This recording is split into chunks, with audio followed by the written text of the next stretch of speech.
O liberalismo é produto e resultado dessa cultura e não o contrário. É uma coisa que a gente vai olhar com mais cuidado. Mas note que o Japão não é um país exatamente liberal. Não, a maioria. Não... Né? Vamos dar uma olhada no que é cultura, então, e como a cultura se relaciona com esses fatores. Eu queria fazer aqui uma breve retomada do pensamento de Ford e Taylor, para que a gente possa, então, entender o papel da cultura na coordenação em hierarquias e mergulhar, então, no impacto do fenômeno cultural sobre a produtividade econômica. Então, Ford e Taylor aumentaram a produtividade do trabalho em 300 vezes, reduzindo a complexidade das tarefas, medindo tempos e movimentos e sincronizando o trabalho. Isso inaugura a era da produção científica. O que ele cria, o que eles criam como resultado disso? A antiga fábrica com linha de montagem, aquele tipo de produção que o Charlie Chaplin critica e ironiza, que na realidade desumanizou o trabalho e transformou o ser humano num apêndice da máquina. Quer dizer, ele jogou a produtividade na Lua, mas ele fez isso a um custo humano bastante alto. Então, nesse momento, muitos autores na sociologia em vários países do mundo criticam o capitalismo e a organização capitalista por dois fatores: pela redução dos skills dos operários, quer dizer, você vai tirando cada vez mais complexidade da tarefa, você vai transformando os operários de fato em apêndices da máquina, você tem esse processo de emburrecimento, digamos, da força de trabalho. Num período anterior, quem produziam eram os artesãos, que conheciam o processo produtivo como um todo. Eles não conseguem encarar a competição das grandes indústrias e eles vão perdendo os seus skills conforme eles entram para cá, e isso vai tirando também a possibilidade de desenvolvimento do ser humano no trabalho, que não faz sentido dentro desses conglomerados. Nesse momento surgem os estudos de alienação, de anomia e uma série de estudos sobre o sofrimento do ser humano no trabalho. Uma coisa muito curiosa disso aqui é que o modelo piramidal funcionava separando a concepção da execução.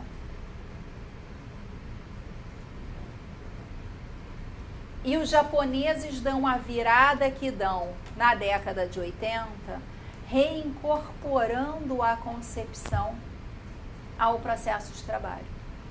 O trabalhador do chão de fábrica, então, passa a contribuir para remover gargalos, eliminar defeitos, eliminar problemas, facilitando a coordenação horizontal das tarefas. O que acontece, então, é que algo de inteligência e estratégias emergentes vão surgindo no chão de fábrica, resolvendo entraves anteriores. O principal entrave que o modelo japonês resolve naquele momento é uma distância muito grande que havia entre a tarefa prescrita, o ideal por trás da tarefa prescrita, e a tarefa real, que era aquela que de fato ocorria no chão de fábrica. Então, o que acontecia era o indivíduo a que ele reproduzia tempos e movimentos, e haviam defeitos e imprecisões, problemas ao longo da rotina de trabalho que esse indivíduo não conseguia corrigir.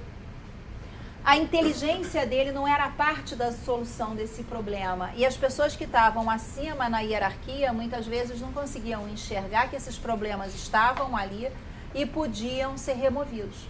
Quando os japoneses reincorporam algo de execução à concepção, você começa a inaugurar uma nova fase de aportar inteligência com método aos processos produtivos. Então, os japoneses conseguiram garantir a manutenção da produtividade da administração científica com mais inteligência agregada ao longo da hierarquia. O problema é, como é que eu faço todo mundo cooperar na mesma direção? Como é que eu faço para obter cooperação sem perder os ganhos de produtividade que estavam justamente na sincronização, na padronização e na possibilidade de garantir a escala que saía na outra ponta? Esse era o desafio. As únicas exceções a esse modelo, naquele momento, eram os hospitais e as universidades. Era impossível aplicar os princípios da administração científica em hospitais e universidades, porque era impossível reduzir a complexidade da tarefa do executante. Os médicos e os professores eram senhores da complexidade. E você não conseguia, então, aumentar a produtividade de hospitais e universidades por esse modelo, porque você não conseguia reduzir a complexidade do trabalho que era executado na ponta. Nesse momento, então, hospitais e universidades foram denominados de organizações anárquicas, porque o indivíduo definia como a tarefa dele deveria ser executada.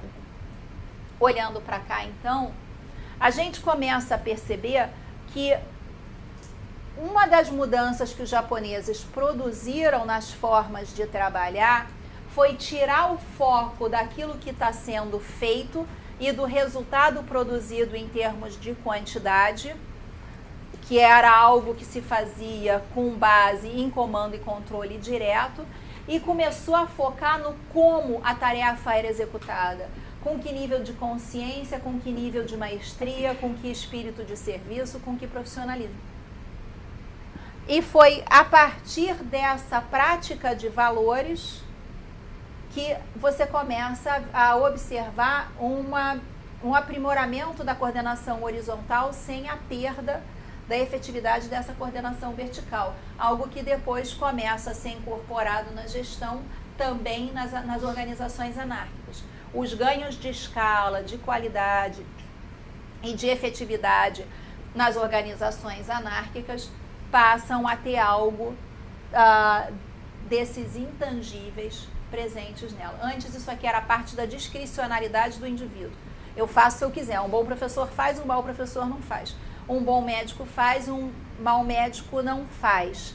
O aprimoramento dos modelos de gestão que nós vemos hoje tenta neutralizar um pouco a possibilidade de alguém desviar tão completamente de valores que o risco do paciente entrar no hospital e ser atendido por um açougueiro ou por um médico brilhante é reduzido. Quer dizer, teoricamente, a gente deveria conseguir ter um mínimo de possibilidade de garantir uma uniformidade nesses tratamentos, entendendo que no caso dos hospitais e das universidades, o grau de uniformidade não pode ser idêntico àquele que a gente tem numa indústria.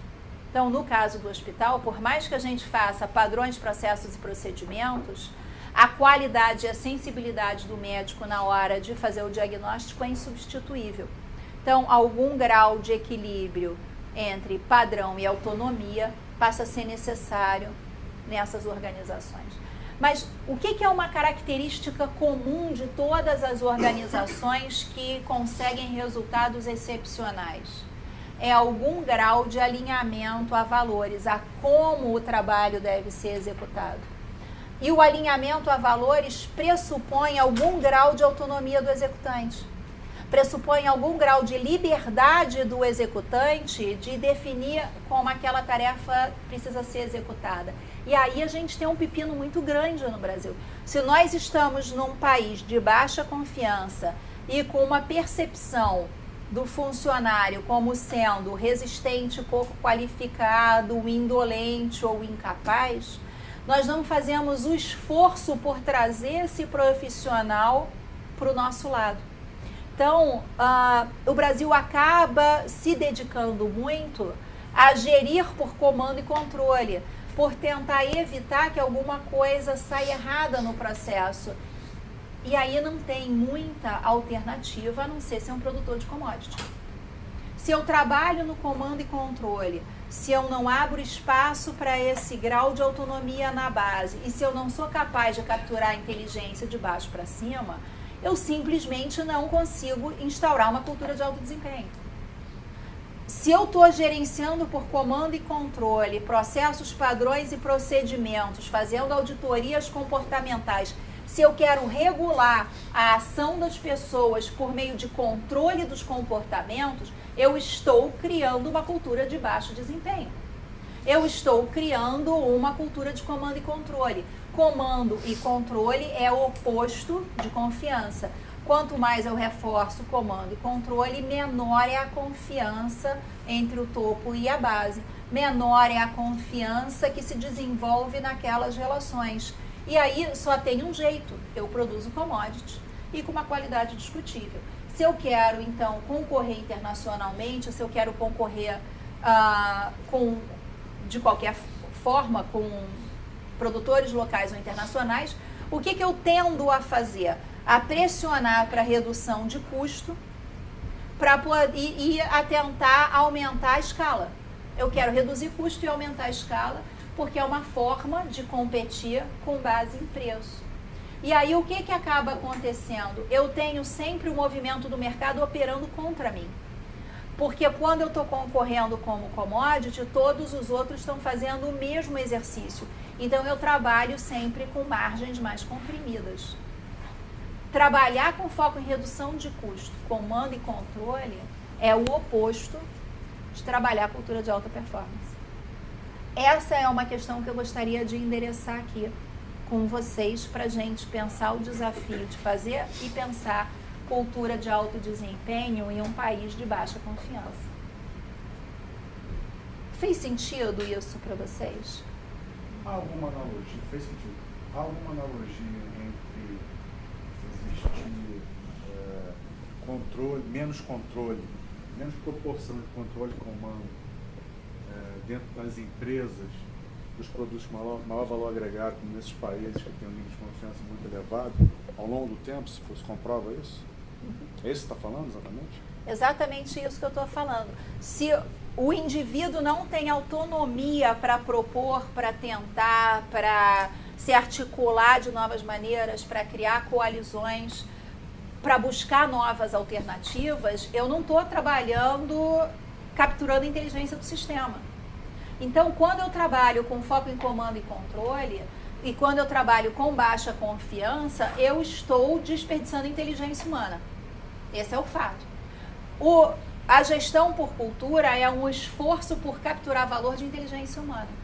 Eu não consigo capturar a inteligência humana se eu não reduzo a distância entre o topo e a base, se eu não reduzo a separação entre concepção e execução e se eu não penso modelos alternativos de coordenação que não seja top-down, manda quem pode, obedece quem tem juízo. A relação entre esse modelo de gestão e a inovação é inversa. Quanto mais top-down, comando e controle, foco em auditorias comportamentais, controles comportamentais, auferições comportamentais, menor é a minha chance de criar uma cultura de alto desempenho. Não é que eu não tenha cultura, eu tenho cultura. Mas eu tenho uma cultura autoritária, de baixo valor, com forte desperdício de inteligência, de baixa cooperação espontânea. E aí eu tenho uma dificuldade de ter um circuito de inovação contínua. Existe um outro país com história similar ao Brasil, passou por esse processo e hoje tem uma cultura diferente, com alta autonomia e com, vamos dizer, com alta confiança?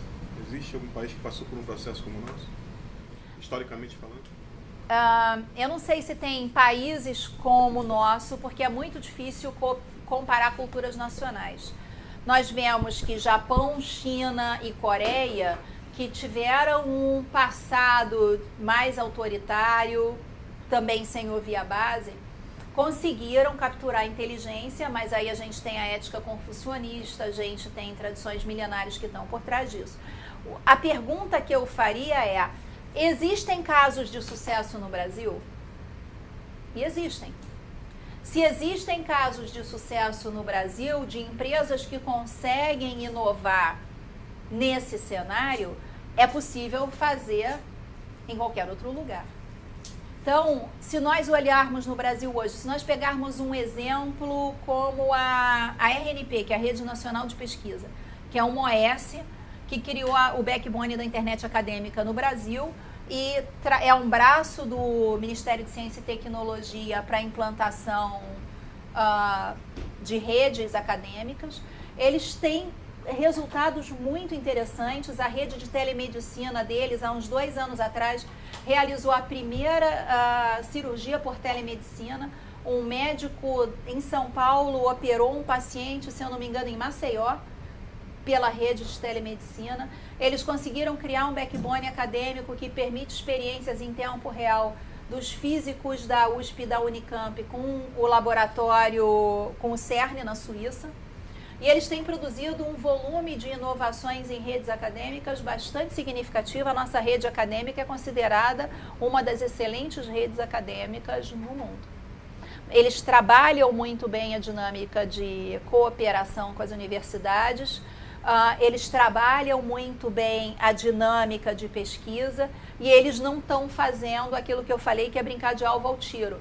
Eles sabem quais são os problemas da rede, eles sabem quais são os desafios tecnológicos, eles abrem bolsas para que os alunos possam concorrer para resolver aqueles problemas e eles conseguem brincar de tiro ao alvo com muita eficiência e a relativo baixo custo, porque eles trabalham muito com bolsa, com fomento à pesquisa, então eles conseguem capturar a inteligência das universidades para o desenvolvimento do backbone.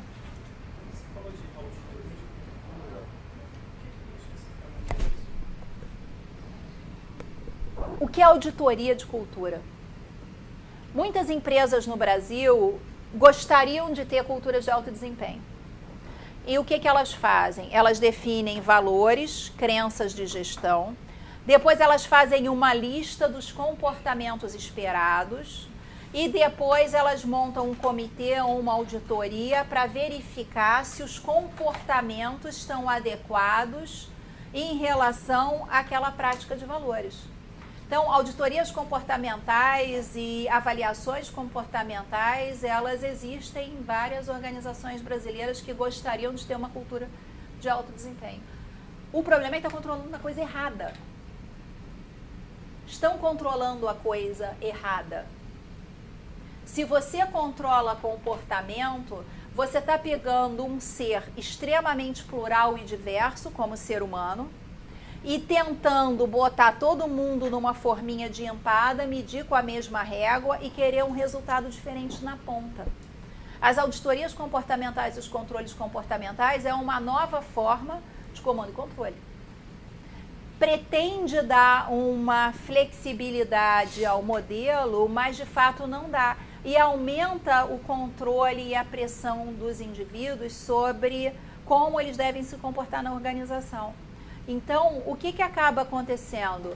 Você acaba produzindo nas pessoas uma dissolução entre aquilo que eu vejo e eu gostaria de ser, dizer e fazer e aquilo que é listado como comportamento adequado na organização.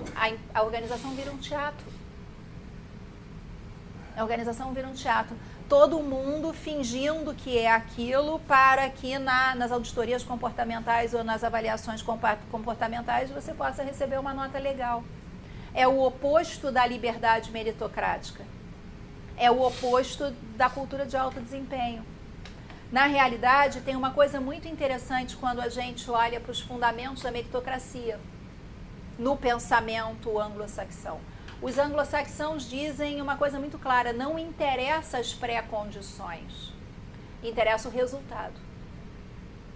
Ora, se eu estou regulando o comportamento, eu estou regulando as pré-condições. E esse é um desafio significativo, porque vamos pegar um exemplo de uma grande empreendedora brasileira, que é a Dica do Beleza Natural. Não sei se vocês já ouviram falar dela, ela é uma pessoa engraçadíssima, né? A Dica conta essa história nas palestras dela e ela também é ótima de palestra, ela é uma atriz no palco. Ela conta que ela era empregada doméstica e que ela queria poder fazer um alisamento afro que as mulheres de cabelo afro pudessem sair pelas ruas balançando os cabelos, porque ela vê que isso é uma coisa importante, que as mulheres gostam de poder fazer, né? E ter os cachinhos soltos e ter um cabelo afro que não tivesse alisado, mas que você pudesse se sentir livre, leve e solta, que queria levar ventinho pela cara e ter os cachinhos sacudindo assim. Ela conta essas histórias de como ela queria que o cabelo dela pudesse fazer isso. Não que isso seja uma estética desejável. Existem inúmeras formas de ter cabelos afro bonito, mas ela gostava dessa forma. E ela tentou criar produtos para isso e um monte de mulher achou muito legal. Ela começou muito precariamente alisando e tratando o cabelo das pessoas em condições precárias e ela foi conseguindo criar uma clientela grande. Ela cria o primeiro salão. Ela diz que ela fez um monte de experimentos no próprio cabelo, ficou careca umas 2, 3 vezes. Ela consegue, então, criar a primeira fábrica de cosméticos. Hoje ela tem uma rede enorme de salões pelo Brasil. Os salões são enormes, eles têm um monte de cubas de lavar o cabelo com as cadeiras, e ela uma logística de tratamento e recepção enorme, porque ela é a única provedora desse tipo de serviço para uma população com muita gente com cabelo afro que gostaria de ser tratado assim, e ela ficou rica. E ela nunca fez um MBA em Harvard. E ela diz que ela começou como empregada doméstica.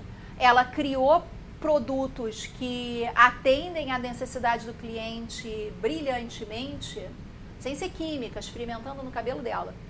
Se você olhasse para ela numa empresa brasileira, as pessoas diriam que ela não tinha os conhecimentos e as habilidades necessárias para empreender. Ela jamais receberia o reconhecimento e a oportunidade de tentar. A ideia da meritocracia é: tem pessoas que não precisam ter os conhecimentos e as habilidades, mas com as atitudes corretas e com uma visão e uma sensibilidade muito clara para o que é valor para o cliente, conseguem se organizar para fazer isso.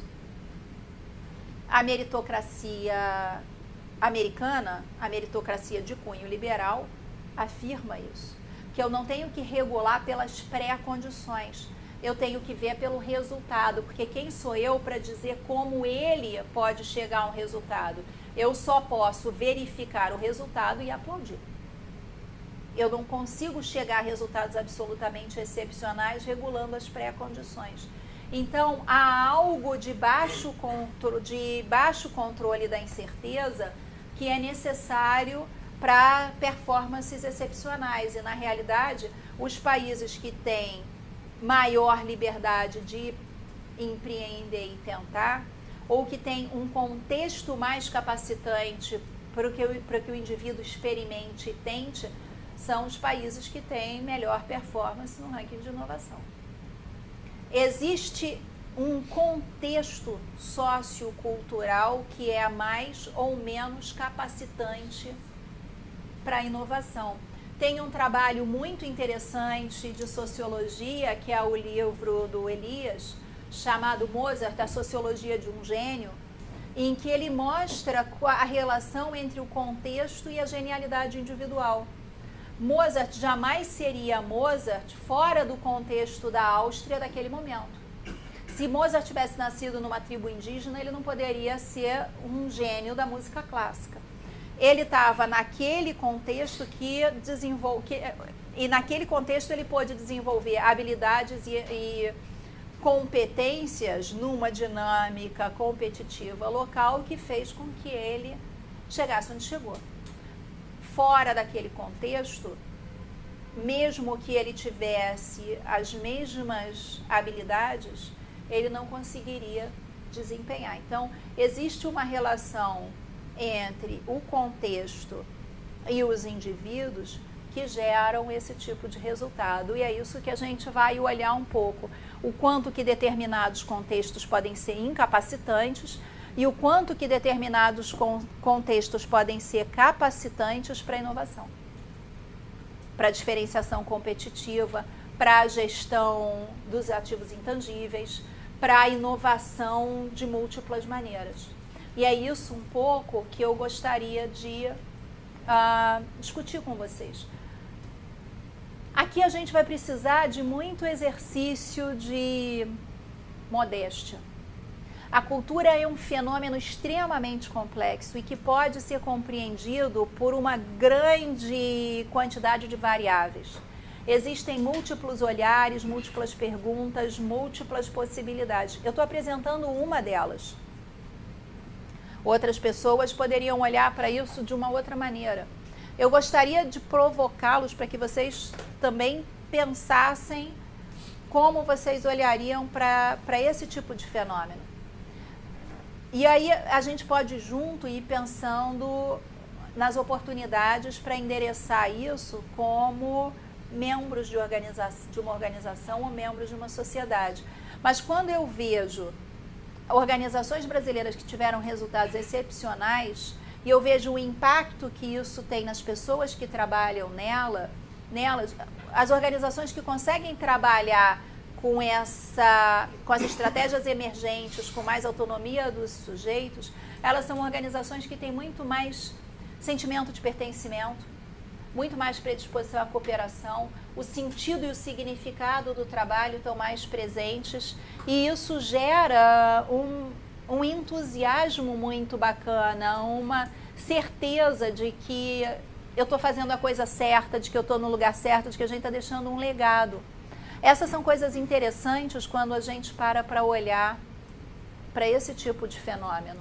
Então, eu gostaria de pedir para vocês lembrarem disso para as próximas aulas, para os próximos encontros, que é pensar no como a coisa é feita, com que nível de cooperação, com que nível de maestria, com que nível de profissionalismo, e pensar em como nós conseguimos coletivamente aprimorar esse como, que é muito o exercício que a gente vai estar fazendo aqui. Muito do que eu vou estar falando sobre o impacto das culturas nacionais na economia está baseado numa comparação antropológica de fora, que escolhe algumas variáveis dessas culturas para tentar estabelecer causalidade. A gente vai estar fazendo muito esse exercício. É claro que essas variáveis não esgotam a riqueza e a beleza dessas culturas. Nós vamos falar mal da cultura brasileira em algum momento, porque uma das coisas que a gente vai estar tentando descobrir é por que a gente tem resultados ruins em termos de inovação e agregação de valor, para que a gente possa corrigir essa rota. Isso não significa que essas características resumam ou sejam as características da cultura brasileira. Eu acho que a cultura brasileira tem um volume maravilhoso de risadas e felicidades embutidas, que a gente não vai estar necessariamente olhando aqui. A cultura brasileira tem um otimismo muito bacana, tem uma predisposição e uma abertura para o outro e para a cooperação que é muito legal e que no mundo globalizado pode ser uma vantagem enorme para esses encontros multiculturais. O Brasil tem uma abertura para o outro, o brasileiro tem uma abertura para o outro, uma abertura legal, inclusiva, bacana, e choque de cultura é uma coisa terrível para produzir sofrimento. Então nós temos muitas vantagens, a gente vai olhar para características negativas, entendendo que essas características negativas não descrevem quem nós somos, porque elas não foram frutos de uma escolha. Elas são produto de um desenvolvimento histórico e institucional que colocaram esses marcos que são a realidade com a qual a gente interage.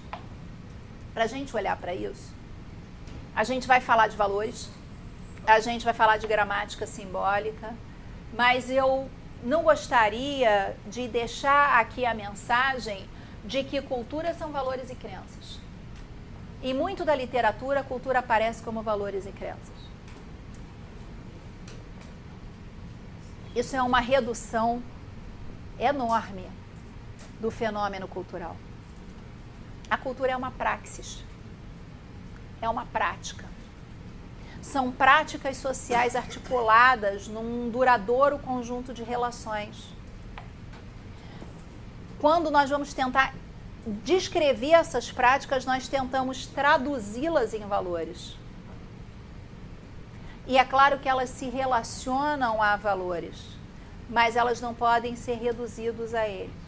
Então, na hora que a gente vai pensar em gestão pela cultura, eu gostaria que vocês mantivessem em mente um exemplo que eu vou contar aqui, uma historinha fictícia, que nos ajuda a entender por que mudar a cultura é difícil, por que gerir cultura é difícil e por que existem tantas resistências.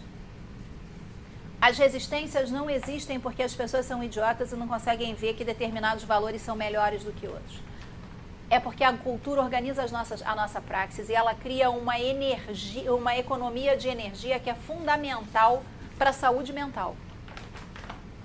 Eu vou contar essa historinha e depois a gente mergulha nisso com maior profundidade. Imagina agora, por absurdo, que um médico chegue aqui e faça uma palestra para a gente sobre o malefício de comer com garfo. E ele diz, comer com garfo pode fazer muito mal à saúde. Se vocês colocarem metais na boca, não sei, vamos imaginar, libera uma série de radicais livres e esses radicais livres vão destruir a sua saúde. Todo mundo aqui com uma mente científica, com uma boa formação, com um compromisso com a saúde da família, vai olhar para aquilo e vai pensar, eu tenho que mudar.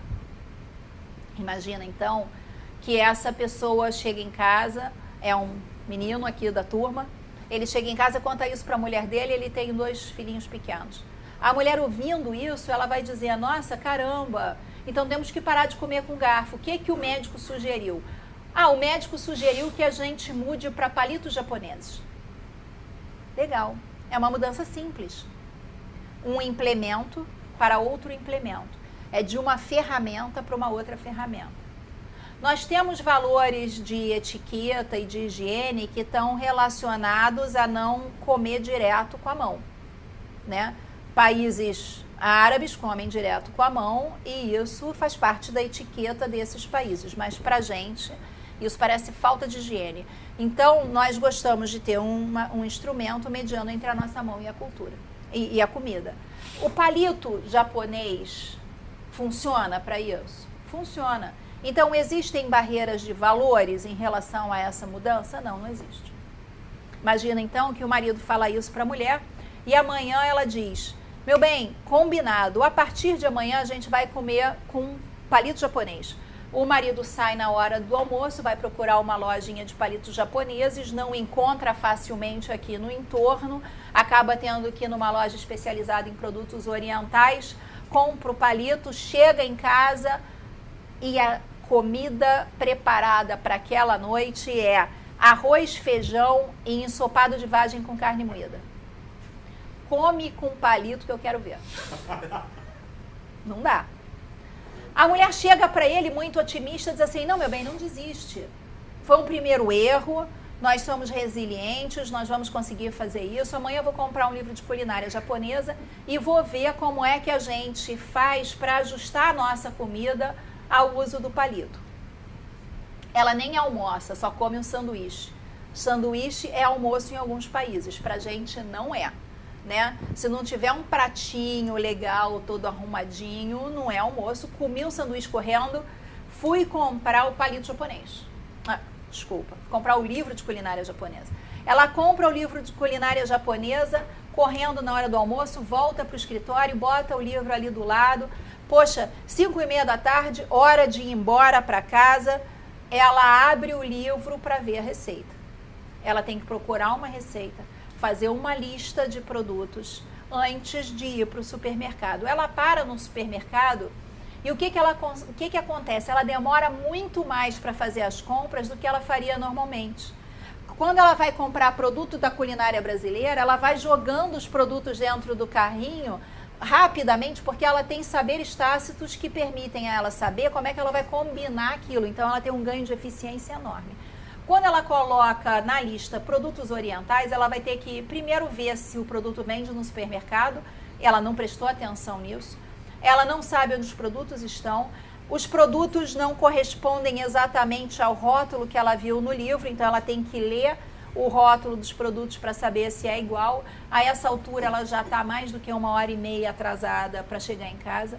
Ela chega em casa, precisa fazer a janta e ver se a empregada lavou os uniformes das crianças para o dia seguinte, se o marido ajudou as crianças com o dever de casa, se está tudo ocorrendo normalmente. Aí ela vai para a cozinha para descobrir que não é só de um bom livro de receita que se faz uma boa cozinheira de comida japonesa. Legal. Ela coloca na mesa, tá esquisito e ruim. As crianças já estão irritadas e chorando de fome, estão sem paciência para tentar aprender a comer de palito. E ela tá tarde naquela situação. Bacana. Se eu chego para essa pessoa e digo, você tem uma semana para fazer isso, eu vou criar um estresse infernal. Porque se ela tivesse conhecimento suficiente, ela conseguiria ajustar essa prática em pouco tempo. Se ela tivesse tempo, ela conseguiria adquirir esse conhecimento. Mas na ausência de tempo e de conhecimento, ela tem uma enorme desorganização da rotina e ela vai tender a resistir. Pode chegar um momento em que ela acaba por fazer uma mudança cultural de primeira ordem. O que é isso? Desistir de tentar, eu vou comprar colher e garfo de plástico e vou parar com esse saco de tentar descobrir como é que eu posso usar palito japonês. Isso é um processo comum nas organizações quando a gente tenta implantar programas de mudança de cultura. O que acontece é que as práticas estão estruturadas de acordo com os saberes daquela cultura ao longo do tempo. Então, a gente vai desenvolvendo formas de cooperar ao longo do tempo com os colegas e com a tecnologia, de acordo com como a gente percebe determinado desafio de mercado, como a gente percebe determinadas oportunidades, e aquilo vão criando saberes e hábitos que nos dão enorme autoconfiança e um forte sentimento de que a gente está com a vida ordenada. Quando eu recebo uma diretriz para uma mudança como essa, eu estou desorganizando tremendamente a minha vida. A cozinha brasileira foi pensada para fazer culinária brasileira. Ela não tem, então, aquele fogãozinho japonês que tem uma bandeja embaixo que assa o peixinho na parte de baixo da chama. Ela não tem aquelas esteirinhas para rolar e fazer o sushi, ela não tem a faca adequada para isso, ela não tem os skills adequados para isso. Então, essa mudança aparentemente simples impacta num repertório cultural inadequado para a sua consecução. Então, cultura não é associada a hábitos e práticas, referências e valores para o. Ou seja, é muito mais hábitos e práticas, e a economia de energia se dá pela repetição do próprio atitude da prática. É isso? Exatamente. Eu não ajo culturalmente a cada momento porque eu penso, os meus valores são esses, de onde decorre logicamente que o meu comportamento deve ser esse. Eu não ajo dessa forma culturalmente. Então, a ideia de que o comportamento decorre logicamente de determinados valores e crenças é um reducionismo muito grande do fenômeno cultural. A cultura, ela é esse conjunto de soluções e relações que se estabelecem na vida e que vão permitindo que a gente toque a nossa vida com eficiência e com uma forte economia de esforço. Se eu estou no supermercado comprando comida brasileira, eu consigo até estar subiando, quem sabe compondo um samba de cabeça. Eu estou relaxada ali pensando no sambinha do fim de semana. Agora, se eu tenho que fazer uma coisa para a qual eu não tenho repertório cultural, o meu nível de atenção e o meu nível de estresse é desproporcionalmente maior. Então, quando a gente diz que as pessoas não mudam porque tem algum tipo místico de um medo à mudança infernal, não é isso. Principalmente se eu estou tentando mudar uma cultura numa fusão ou numa aquisição, existe um risco real para o indivíduo da cultura comprada ou adquirida de ser punido por essas diferenças. Porque o conjunto de saberes tácitos, as tecnologias sociais, a forma de interagir com os equipamentos, com os processos dessa cultura são completamente diferentes do dessa. Então esse cara fica parecendo inadequado, resistente, com práticas ruins, quando na verdade não é nada disso. O indivíduo que está comprando tende a ver esse aqui como precisando ser educado pela cultura dessa nova organização. É como as conquistas bárbaras de antigamente. O bárbaro é aquele que vai ganhar se ele for catequizado pela minha cultura superior. E nós vemos muito isso em processos de fusão e aquisição. Quando a gente tem processo de fusão e aquisição com diferenças de cultura nacional, o problema é ainda maior. E é um pouco isso que a gente vai estar endereçando. Nós temos visto um aumento gigantesco das fusões e aquisições, muitas indústrias estão se consolidando no mundo, e o volume de desperdício de tempo e de sofrimento humano, né, nesses casos é enorme. E tem um certo fatalismo nisso. A literatura meio diz, não, é natural que isso aconteça, é natural alguma perda de eficiência em processos de fusão e aquisição, mas vamos lá, vamos mandar bala, porque a gente tem que fazer o resultado sair na ponta. Não, não é nem natural, nem necessário que isso aconteça. É possível evitar. É possível aprender com esse encontro de culturas. É possível adquirir competências, mas se a gente não está olhando para isso com esse olhar, a gente vai desperdiçando inteligência no tempo. Quando a gente pensa em gestão pela cultura, a gente tem que levar esses fatores em consideração. Como é que a gente favorece o alinhamento entre culturas nacionais diferentes e como é que a gente facilita processos de fusão e aquisição com menor sofrimento e sem desperdício das competências alheias. Eu estou vendo ali que a Márcia está com uma carinha perdida. Ela passou por um processo de fusão. Ela está ali pensando do eu. Exatamente. Quando você fala assim, quem é incorporado, né? O comprado. No caso, foi uma empresa brasileira e quem comprou foi uma empresa alemã. O choque de cultura foi assim, gigantesco. E demorou-se muito tempo para a gente ter esse alinhamento, porque o que você falou, quem compra acha que o comprado tem que ser catequizado, né? Ser reeducado. E aí você tem toda uma transição, e muitas vezes até um boicote, né? Uma resistência, que é natural. Porque o cara que está comprando acha que não, ele tem um modelo correto que ele aplica no mundo inteiro. Por que não vai dar certo no Brasil? Aí você falando, aí eu vivi isso, né? E o desperdício de inteligência e de talento foi enorme. Vocês sofreram uma evasão de pessoas, muitos dos talentos procuraram outras posições no mercado e a empresa adquirente não percebe que está causando esse impacto, acha que é melhor que os resistentes se mandem e muitas vezes não percebe que aquela resistência, porque existem saberes que permitiriam que eles se ajustassem melhor aos mercados locais.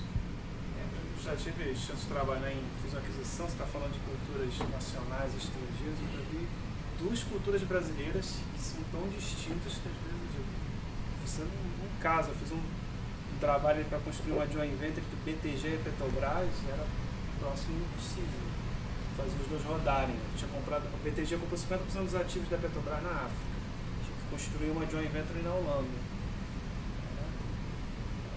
Água e vinho, né? Era muito diferente. Teve milhões de choques. E aí, normalmente, o que a gente pensa no trabalho não é evitar o choque, é atenuar. Porque o choque vai ter. Não sei se é... Então, precisa ter o choque? Essa é uma questão que a gente precisa pensar junto. Eu acho interessante porque eu fazendo comparação de duas culturas, né? Por exemplo, a cultura americana e uma cultura europeia. Eu vivi isso, vivo, enxergo. Você pode ter uma cultura europeia muito diferente, por exemplo, uma cultura francesa de uma cultura americana, e você vê as duas, uma é a matriz, por exemplo, é outra filial, e as duas funcionam muito bem, respeitando as suas características. E aí eu fiquei pensando como a gente age aqui, ou me parece que a gente fica no meio termo, a gente acaba que fica meio que perdido, né? Ou sendo colonizado ou então tentando combater algo que já está previamente estabelecido pela orientação superior. Quer dizer, o conflito no Brasil me parece que ele existe, mas necessariamente ele não precisava existir. Eu vejo culturas como, por exemplo, a francesa e a americana, que são muito diferentes em alguns aspectos, conseguem conviver. Você tem matrizes americanas com filiais francesas funcionando muito bem e vice-versa. Onde as características particulares não foram perdidas. Isso é que me chama a atenção. O americano continua trabalhando como americano e o francês continua trabalhando como francês. Essa estratégia é uma estratégia possível e era a estratégia romana, né? Você tem sociedades que invadiam e queriam colocar o seu modelo, e os romanos, como queriam crescer muito, eles respeitavam a liberdade dos povos adquiridos desde que pagasse impostos, né? E funcionou. Então você pode ter essa relação romana de matriz e filial. Tudo bem, eu respeito a sua maneira de ser, eu mantenho os seus executivos locais, eu vou ter um toque suave nessa aquisição, mas eu quero crescimento de 2 dígitos, eu quero uma rentabilidade X, e se você conseguir me entregar isso, você pode trabalhar do jeito que você quiser, né? Você tem situações em que a empresa quer ou precisa levar o seu modelo de gestão junto, né? Ou porque aquele modelo de gestão está orientado para a produção de algum resultado específico. As empresas muito inovadoras precisam muitas vezes levar a sua cultura de inovação, e aí você não consegue respeitar tanto a cultura local. É possível fazer um jogo de chegada sem necessariamente criar uma relação de violência cultural ou uma relação de dominação. Mas a gente vê isso em todas as nacionalidades. Se a gente pega os estudos de caso sobre fusões e aquisições, você vê estudos em diferentes países com empresas de diferentes nacionalidades falando da perda de valor na fusão e na aquisição, que muitas vezes faz com que a organização volte atrás, e existem alguns casos como a da fusão da Mercedes com a Daimler Chrysler e outros, que tiveram um cuidado enorme e ainda assim mantiveram algum nível de separação, né? Você acaba enxergando esse tipo de questão. Vamos então agora começar com as perguntas. Eu acho que está mais do que na hora e está gerando vontade de debater. Seria possível evitar um choque, uma pergunta, né? Ou seja, seria possível minimizar esse choque? Eu penso o seguinte: se hábitos e práticas estão associados a sentido e significado, se eu conseguisse fazer um alinhamento de sentido e significado, eu conseguiria diminuir esse choque? Ou seja, a sentido e significado das práticas de gestão, por exemplo. Ou seja, para atingir o resultado, eu tenho práticas diferentes, distintas. E as pessoas agem como agem por sentido e por significado das práticas. Se eu tivesse um alinhamento desse sentido, desse significado, dessas práticas, eu quero chegar lá. Por isso que fazemos como fazemos, e fazemos diferente de você. A racionalidade é uma boa parte disso, né? Mas se você não ouvir o outro e não ajudar a fazer o depara, a gente não chega a ter resultados necessariamente fantásticos. Você só explicar por que aquelas práticas existem e tentar forçar a execução daquelas práticas não necessariamente resolve o sentimento do colonizado de que, para aquele mesmo objetivo, o jeito dele era melhor. A gente consegue ser bobo, gente, o ser humano consegue ser bobo a ponto de ter briga de casal pela forma como espreme o tubo da pasta de dente. Como era na minha casa, como é na sua casa, o jeito de arrumar a geladeira, a gente consegue fazer esse tipo de coisa. E numa relação familiar de afeto, a gente consegue criar conflito sobre pequenas coisas. Então, a preparação para a vivência do choque cultural, a preparação do indivíduo para viver esse momento, ele exige algo de cultivo de uma certa disciplina pessoal para conviver e apoiar essas diferenças. Mas eu concordo com você que a racionalidade é fundamental para isso. Você, em primeiro lugar, explicar o porquê das coisas. Mas explicar o porquê e não deixar o outro falar gera sentimento de colonização igual, né? E gera o sentimento de que os saberes e as práticas dos outros são inferiores. vejo muito assim em organizações, em relatos de pessoas assim, próximas e até de outras empresas também. E assim, né, elas tendem a se apegar com aqueles símbolos, aqueles arranjos que elas já estão habituadas. Ah, sempre foi assim, né, eu faço dessa forma, aí quando vem alguma notícia, a estrutura vai mudar, vai ter um novo gerente, um novo presidente, aí tem aquela situação de aversão ao risco. Então, assim, por mais que se esclareça o que vai ser feito, como vai ser feito, tem a formalização desse fato, não quer dizer que você vai conseguir trazer essas pessoas. Eu acho esse caminho muito difícil, assim, de comprometer as pessoas com a mudança. Tanto que a gestão da mudança tem sido uma tônica nas empresas. Exatamente. Esse é um dos desafios que a gente vai ter que endereçar. E a gente pode ir pensando junto casos de sucesso, casos de insucesso e caminhos alternativos. O que pode estar por trás desse tipo de situação e como é que a gente endereça isso. A Mariela levantou. Você tinha dito, a gente citou aí a parte de avaliação comportamental, né? Quanto nocivo isso pode ser, quanto isso pode atrapalhar.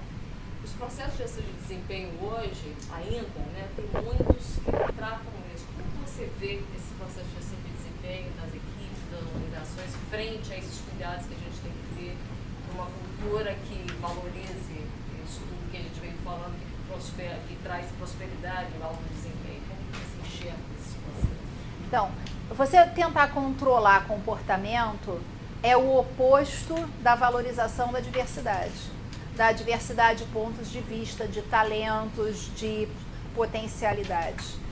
Vamos pegar um caso extremo. Todo mundo sabe que o Einstein era uma pessoa grosseira e extremamente distraída e que tinha uma dificuldade enorme de cuidar das próprias coisas, né? Tem uma série de piadas sobre ele, de que ele passava na universidade, um aluno parava para perguntar alguma coisa e ele perguntava, de onde que eu vim, de lá ou de lá? E o aluno dizia, você veio de lá? Ah, então eu já devo ter almoçado. Esse tipo de coisa ele fazia, ele gritava com as pessoas e, no entanto, produzia resultados absolutamente excepcionais. Se você usa um modelo de padrão comportamental, você demite o Einstein na primeira semana. Essa é uma questão para a gente pensar aqui. Se eu quero meritocracia de resultado e eu tento controlar comportamento, eu vou demitir o Einstein. Aliás, eu vou demitir o Steve Jobs também, que foi um aluno problema e saiu da faculdade no primeiro semestre porque disse que não estava ali para aturar aquilo, né? Você vai demitir essas pessoas. Você demitiria o Steve Jobs. Aliás, a gente demitiria a Dica, a gente demitiria uma série de empreendedores brasileiros. Por exemplo, o fundador do grupo Paz Mendonça se orgulhava de dizer que só sabia fazer as 4 operações. E isso era famoso no Nordeste brasileiro, que ele andava com lápis aqui atrás e criou uma rede gigantesca de supermercado. Na transição, eu não sei o que aconteceu com o Paz Mendonça e por que aquela rede tão grande caiu, não conheço o caso, né? Mas enquanto teve na mão do fundador, ela era um sucesso gigantesco. E você tem um monte de gente que fez um monte de curso, um monte de MBA e que não traz resultado. E tem um comportamento exemplar e que dentro das equipes é polido, educada, ouve o outro, colabora para o desenvolvimento do clima da equipe. Essa é a questão quando você está olhando para a inovação. Muitas vezes, a pessoa que está muito focada num processo de inovação, ela gosta de ter baixa interação.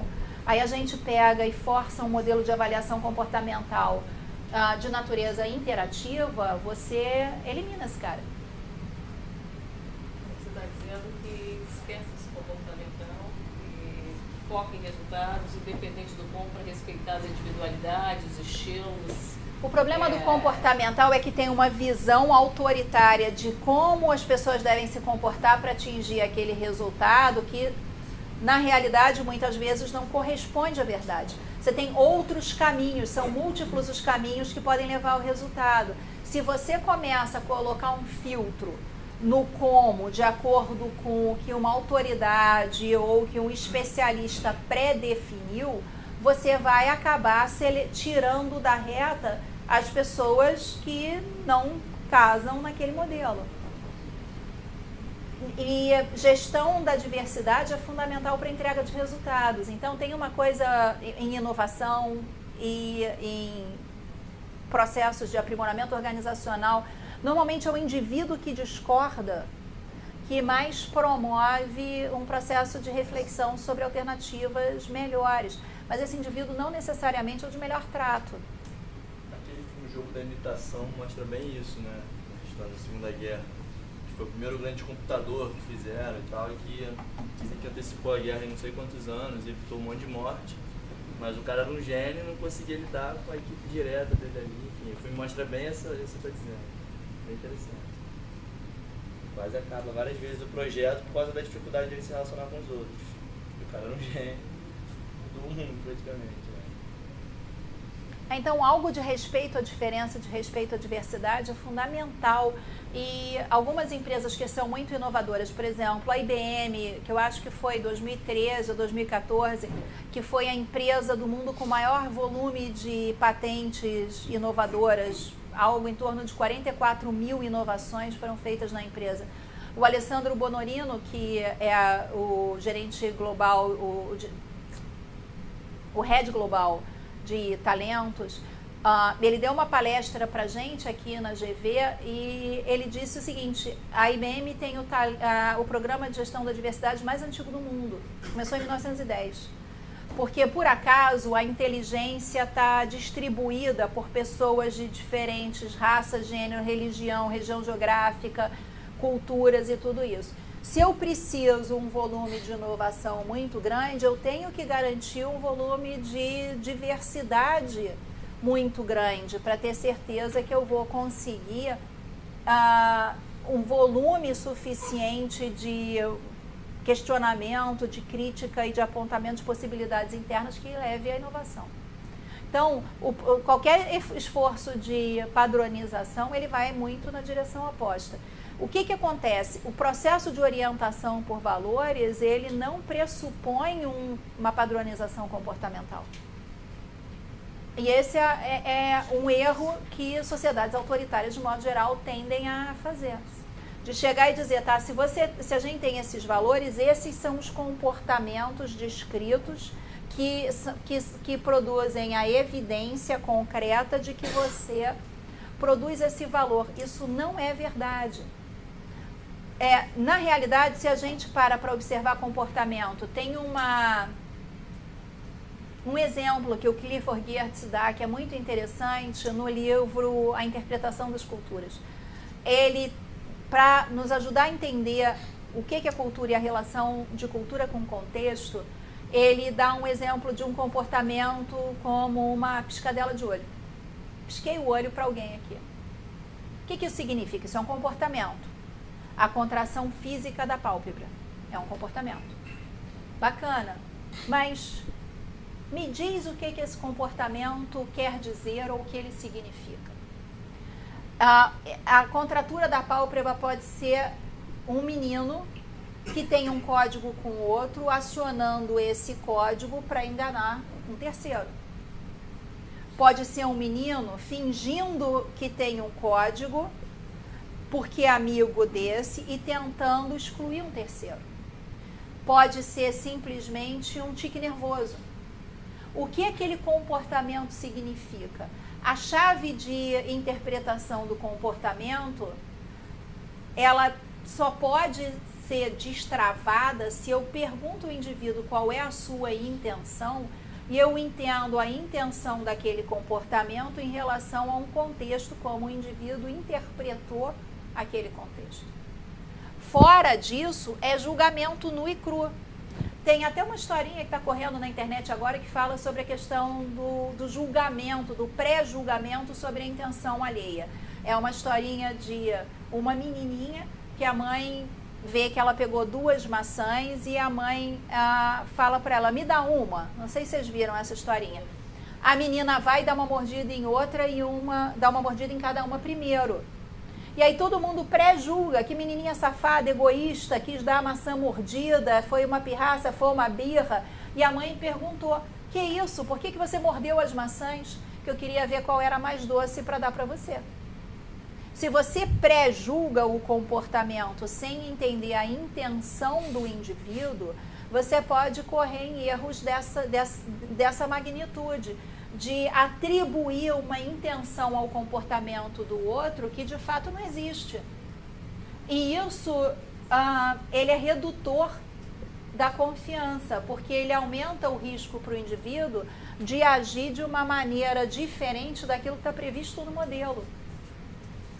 Então, quer dizer, a intenção dessa menininha foi a melhor possível, o julgamento que você pode produzir sobre esse comportamento pelo olhar do adulto pode ser terrível. Imagina a pessoa ser avaliada não pela sua intenção ou pelo seu ato, mas pela leitura equivocada que um outro produz sobre aquele comportamento. Essas avaliações e auditorias comportamentais, elas fazem isso, de modo geral. O indivíduo muitas vezes pode estar quieto e introspectivo porque ele está tendo uma ideia que vai mudar um processo ruim ou vai ter uma grande inovação. E as pessoas podem olhar e dizer assim, o cara é quieto, introspectivo, não joga em time, não colabora com equipe, não compartilha conhecimento, tá. Mas num determinado momento, para você conseguir construir uma solução inovadora ou uma solução melhor, você precisa estar quieto com você mesmo.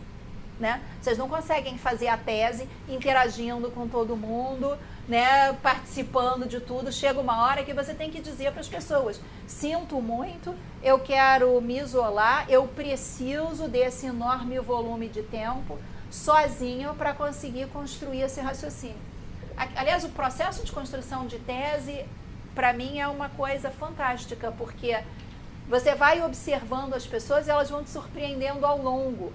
Nunca é aquilo que você imagina, né? E acontece de você chegar para um aluno que desapareceu um tempão e ficar brabo e achar que vai vir um trabalho horrível e o trabalho ser fantástico, e um cara que você jurava que o trabalho vai ser ótimo porque ele vem vindo o tempo inteiro, na verdade, apresentar um trabalho super ruim. Como é que você atribui essa relação? Como é que a gente constrói essa relação entre o comportamento observado e o resultado? Nós não somos capazes de fazer isso. O comportamento ele tem que ser compreendido em relação à intenção de quem executa, vis-à-vis a interpretação que aquele indivíduo deu para o contexto, para as alternativas concretas que aquele contexto sinalizava. Faz sentido? Mas os modelos hoje, de uma forma geral, não estão muito prontos para essa visão. Os modelos empregados amplamente com essa visão tão... Acho que ainda tem muito a caminhar, né? Isso aí. Então, depende. Nós fizemos o trabalho com o BOP e a comparação com as tropas de elite. Né?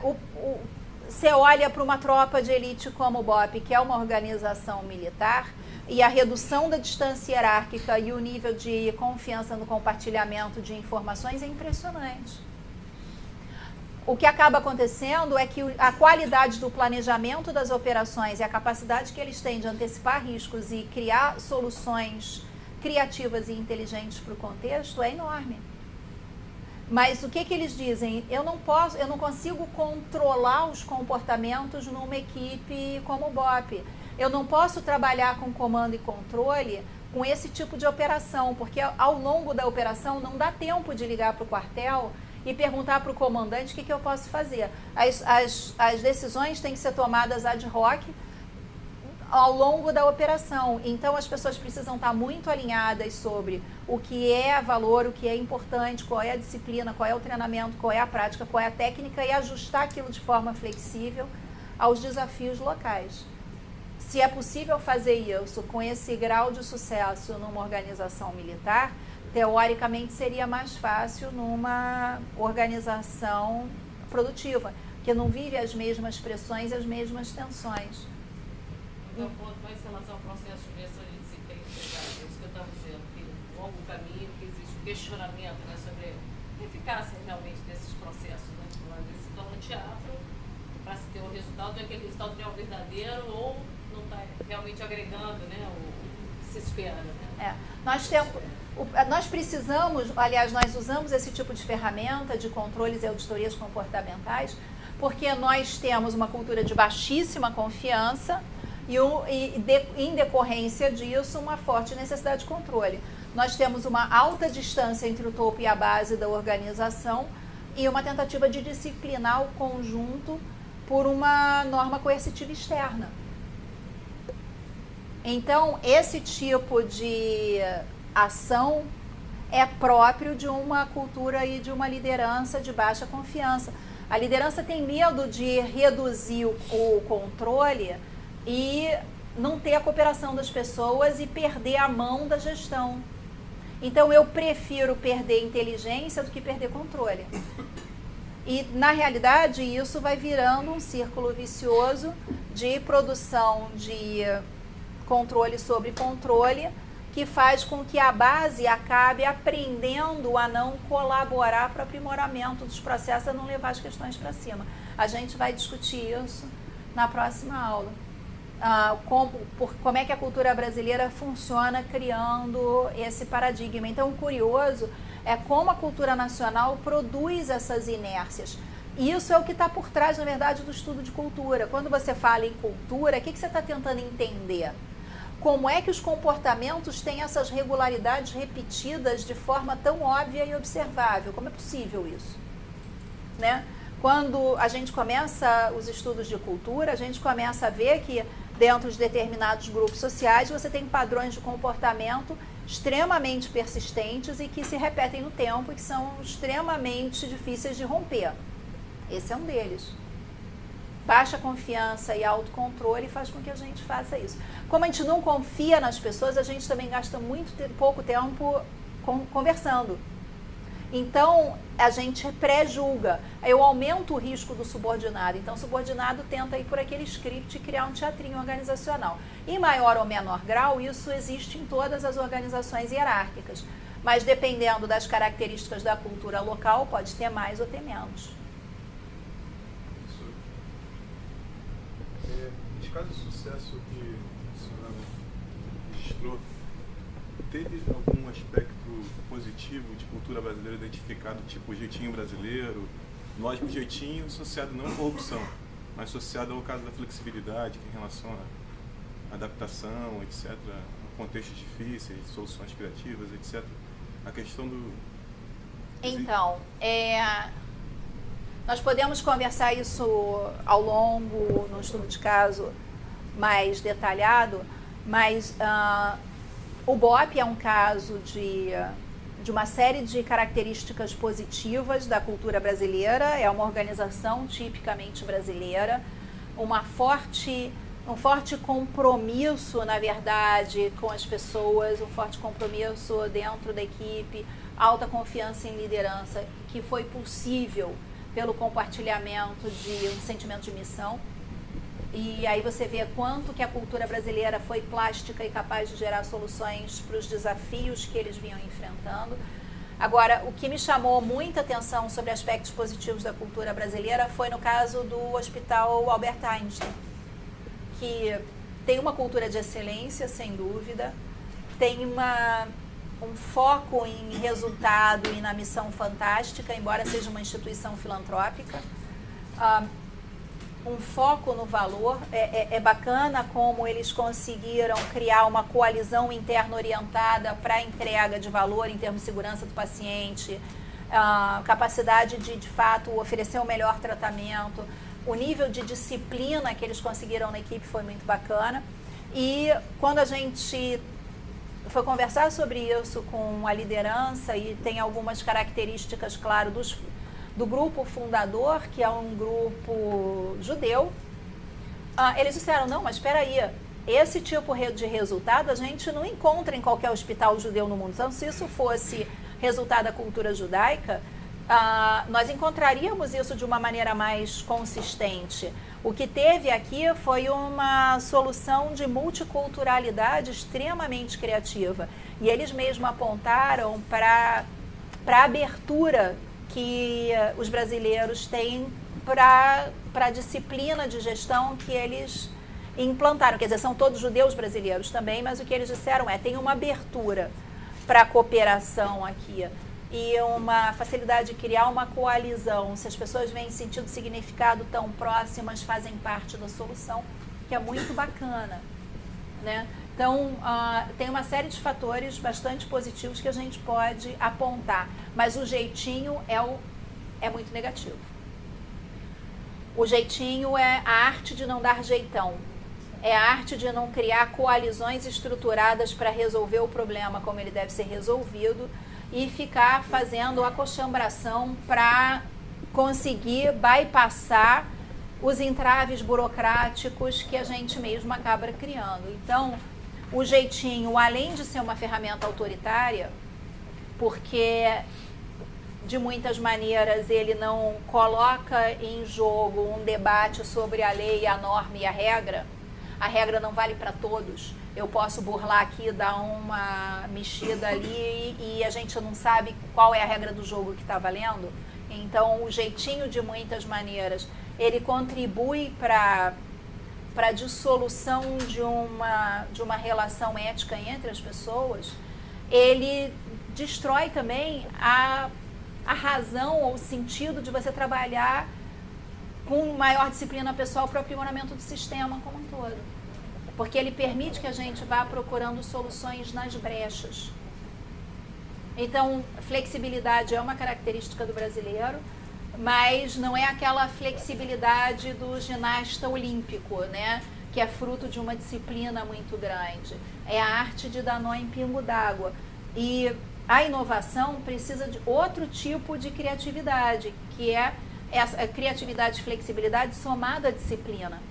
E esse é um pouco do desafio que a gente vai ter que endereçar.